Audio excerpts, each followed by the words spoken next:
UP के ललितपुर जिले में सरकारी निजाम सेहत की लापरवाही और गैर इंसानी चेहरे का एक ऐसा मामला सामने आया है जिसने पूरे निजाम को हिलाकर रख दिया है। यहां 51 साला होमगार्ड मोहनलाल को गाड़ी ने टक्कर मारी तो उसे कम्युनिटी हेल्थ सेंटर ले जाया गया, लेकिन वहां जो हुआ वो किसी डरावने ख्वाब से कम नहीं था।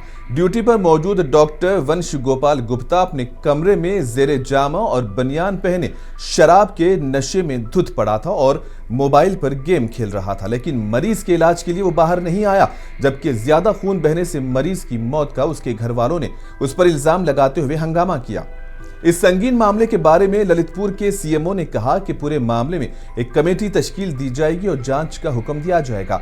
इन्होंने कहा है कि तहकीकात के बाद मुलजिम डॉक्टर के खिलाफ कार्रवाई की जाएगी और इसके साथ ही इस मामले को लेकर मुलजिम डॉक्टर के खिलाफ हुकूमत को खत लिखने की भी बात हुई है।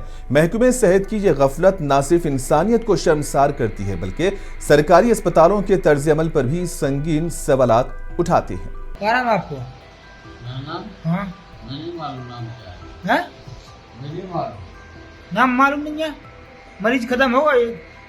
आध घंटा से गिर रहे हम लोग। आध घंटा होगा सबका पीरियड की। है? ठीक है? मैं कहा ठीक है तो डॉक्टर अच्छा मरीज मर गया तुम कह रहे ठीक है, तुम ऑन ड्यूटी हो कह रहे ठीक है। आध घंटे से बुला रहे हैं हम लोग।